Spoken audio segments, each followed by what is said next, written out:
महाराज जी ठंड चढ़ने लगा है, सब लोग स्वेटर निकाल लिए, कंबल निकाल लिए, फूल बाजू का शर्ट पहनने लगे, लेकिन आप नंगे बदन है। महाराज जी ठंड नहीं लगता है आपको?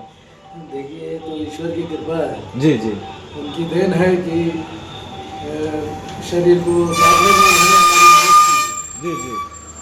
जैसे लोग, मैंने जब साधना शुरू की थी तो मैंने सोचा था कि ठंड लगती है, कैसे पूजा करूं, हाँ नहाना पड़ेगा, हाँ हाँ बहुत मुश्किल है, हाँ। कैसे क्या करूं। तो फिर एक दिन मैं साधना पे बैठा था, नहा वहा के, फिर मैंने देखा कि हम लोग सारे बदन को ढकते हैं, हाँ एक चेहरे को कभी नहीं ढकते। हाँ जब चेहरे में ठंड नहीं लगती, हाँ शरीर में क्यों लगती है? हाँ। शायद वस्त्र सटता है तो उसकी गर्माहट से शरीर को और गर्मी चाहिए, हाँ तो वो ठंडक, अगर हम वस्त्र हटा दें तो चेहरा जैसे वैसे वस्त्र शरीर भी हो जाएगा। हाँ, हाँ। तो मैंने पहले तो प्रयास किया, थोड़ी ठंड महसूस होती थी, हाँ। धीरे धीरे मैंने जब उस प्रयास को निरंतर करना शुरू किया तो लगभग अभी 3-4 साल ही हुए हैं। हाँ, हाँ। लेकिन हाँ, माता रानी की कृपा से, प्रभु की कृपा से, रामचंद्र जी, सीता माता, हनुमान जी सबकी कृपा से अब है कि 11 दिन की वही बात है। गर्मी में भी मैं बाइक से भी जाता हूँ तो भी मैं खाली बदन ही रहता हूँ,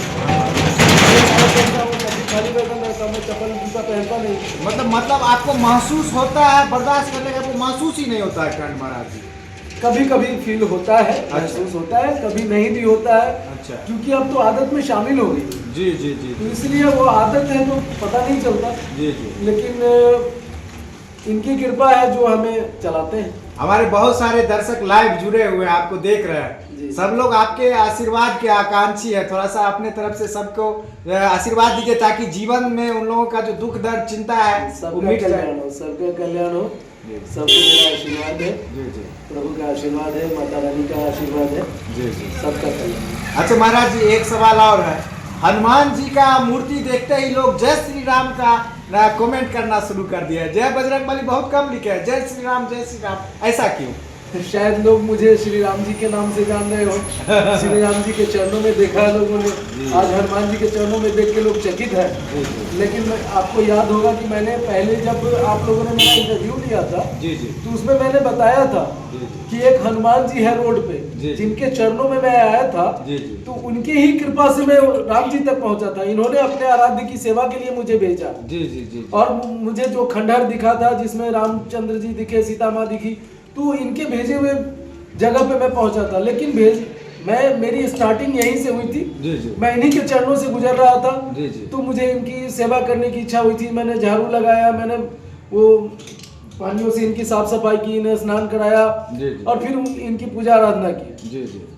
तो यहीं से मुझे सारी प्रेरणा मिली थी और सब कुछ यहीं से मिला था। अच्छा। तो आज हनुमान जी के चरणों में मैं नया नहीं हूँ, जी जी। मैं यही पुराना हूँ, राम जी के पास मैं नया था। अच्छा जी। अच्छा, एक चीज और कहा जाता है कि कलयुग के देवता है हनुमान जी, ऐसा क्यों कहा जाता है? हनुमान जी हर युग में, हाँ कलयुग में ही नहीं है। हाँ। मतलब बहुत सारे देवी देवताओं के बारे में पता चला कि उन्होंने शरीर त्यागा है, लेकिन हनुमान जी के बारे में तो आज भी जानते हैं कि वो मौजूद है। जी जी तो ये तो किसी युग में गए ही नहीं, हर युग में मौजूद है, जी इसलिए लोग इनको इस युग के देवता कह देते हैं। जी जी लेकिन सबका अपना स्थान है, सबकी अपनी महत्व है। जी जी। जिस देवी की आप आकांक्षा करेंगे, जिनकी सेवा आराधना करेंगे, उनसे आपको उनका लाभ मिलेगा, उनका आशीर्वाद मिलेगा, उनसे आपका कल्याण होगा। जी जी।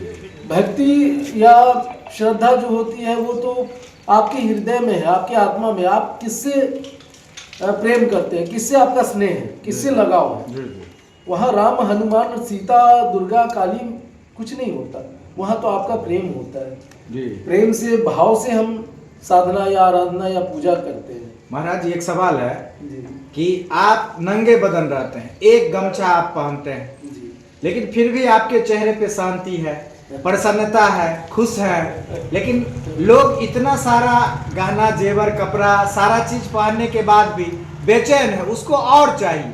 आपको इच्छा नहीं करता है कि ये सारा चीज आपको भी मिले, दुनिया का सारा सुख आप लें, भोगें?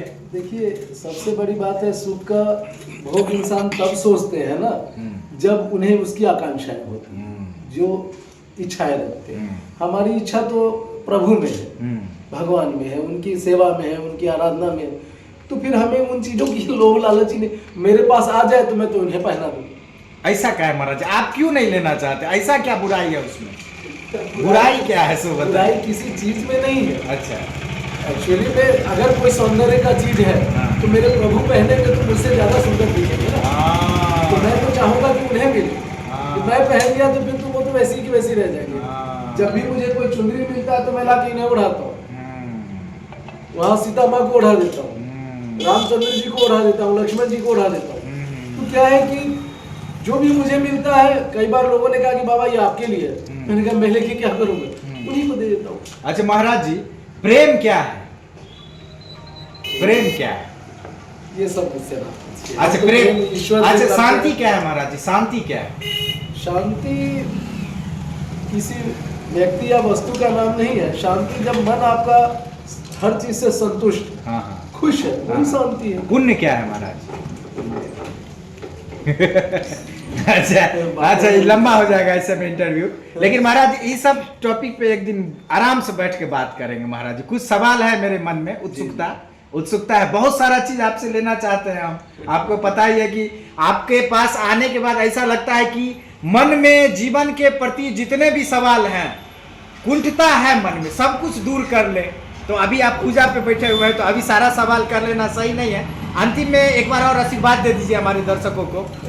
सभी का कल्याण हो, हाँ सबको हमारा आशीर्वाद है। माता रानी, प्रभु राम, सीता माँ, हनुमान जी, सबका कल्याण हो। हाँ हाँ हाँ सभी खुश रहे हाँ, और संतुष्ट रहे। जी जी।